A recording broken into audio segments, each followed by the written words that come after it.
ನನ್ನ ಹೆಸರು Shaila KD, KMS officer ಇದ್ದೀನಿ. DMA ಪೌರಾಡಳಿತ ಇಲಾಖೆಯಲ್ಲಿ ಸಹಾಯಕ ನಿರ್ದೇಶಕರಾಗಿ ಕೆಲಸ ಮಾಡ್ತಾ ಇದ್ದೀನಿ. ಇಂದು ಕರ್ನಾಟಕ ರಾಜ್ಯ ಪೌರ ಸೇವಾ ನೌಕರರ ಸೇವಾ ಸಂಘದ ನೂತನ ರಾಜ್ಯಾಧ್ಯಕ್ಷರಾಗಿ ಪ್ರಪ್ರಥಮವಾಗಿ ಬಾರಿಗೆ ಮಹಿಳಾ ರಾಜ್ಯಾಧ್ಯಕ್ಷರಾಗಿ ನನ್ನ ಎಲ್ಲರೂ ಆಯ್ಕೆ ಮಾಡಿದ್ದಾರೆ. ನನ್ನೆಲ್ಲ ಸಂಘದ ಪದಾಧಿಕಾರಿಗಳು, ರಾಜ್ಯ ಪರಿಷತ್ ಸದಸ್ಯರು, ನನ್ನ ಸಮಸ್ತ ನೌಕರರಿಗೆ ನಾನು ಧನ್ಯವಾದಗಳನ್ನು ತಿಳಿಸ್ತೇನೆ.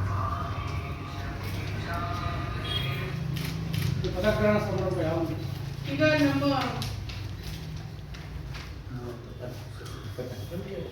ರಾಜ್ಯ ಪರಿಷತ್ ಸಭೆಯ ನಾವು ಕೊಪ್ಪಳ ಜಿಲ್ಲೆ ಗಂಗಾವತಿ ತಾಲೂಕಲ್ಲಿ 28ನೇ ತಾರೀಕು ಹಮ್ಮಿಕೊಂಡಿದ್ದೀವಿ.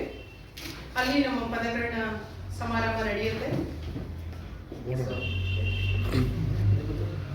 ಈಗ ನನ್ನ ಆಯ್ಕೆ ಆಗಿದೆ. ಸೊ ಮುಂದಿನ ದಿನಗಳಲ್ಲಿ ನಮ್ಮ ನೌಕರರ ಏನು ನ್ಯಾಯಯುತ ಬೇಡಿಕೆಗಳಿದೆ ಅದರ ಸಂಬಂಧ ನಾನು ಎಲ್ಲ ರಾಜ್ಯದ ಮೂಲೆ ನನ್ನ ಆಫೀಸ್ಗಳು ಎಲ್ಲೆಲ್ಲಿದೆ ಅಲ್ಲಿಗೆ ನಾನು ಪ್ರವಾಸ ಕೈಗೊಂಡು ಅವರ ಏನು ಕುಂದುಕೊರತೆಗಳಿದೆ, ನ್ಯಾಯ ಸಂಬಂಧ ಬೇಡಿಕೆಗಳಿದೆ, ಅದರ ವಿಚಾರವಾಗಿ ನಾನು ಎಲ್ಲ ಸರ್ಕಾರದ ಮಟ್ಟದಲ್ಲಿ ಸಮಾಲೋಚನೆ ಮಾಡಿ ಮಾನ್ಯ ಮುಖ್ಯಮಂತ್ರಿಗಳ ಗಮನಕ್ಕೆ ತಂದು, ನಮ್ಮ ಮಿನಿಸ್ಟರ್ಗಳು ಏನಿದ್ದಾರೆ ಅವರ ಗಮನಕ್ಕೆ ತಂದು ನಾನು ಅದನ್ನೆಲ್ಲ ಕಾರ್ಯರೂಪಕ್ಕೆ ತರಕ್ಕೆ ನನ್ನ ಪ್ರಾಮಾಣಿಕ ಪ್ರಯತ್ನ ಮಾಡ್ತೀನಿ ಅಂತ ನಾನು ಇಲ್ಲಿ ಭರವಸೆಯನ್ನು ಕೊಡ್ತಾ ಇದ್ದೀನಿ.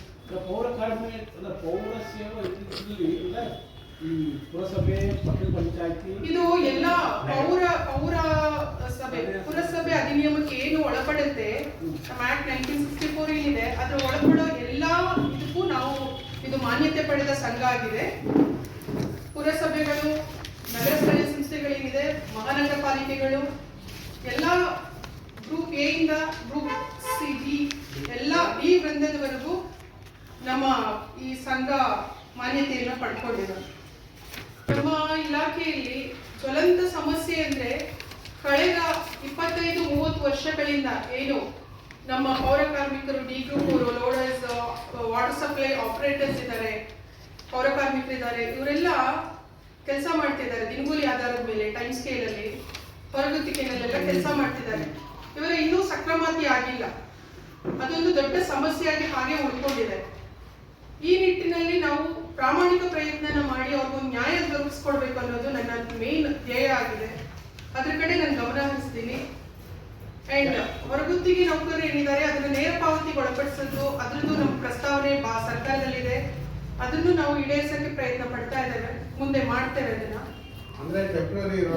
ಟೆಂಪ್ರವರಿ ಇದ್ದಾರೆ, ಅವರು ದಿನಗೂಲಿ ಮೇಲೆ ಇದ್ದಾರೆ, ಅವರನ್ನು ಪರ್ಮನೆಂಟ್ ಮಾಡಬೇಕು, ಕಾಯಮಾತಿ ಮಾಡಬೇಕು.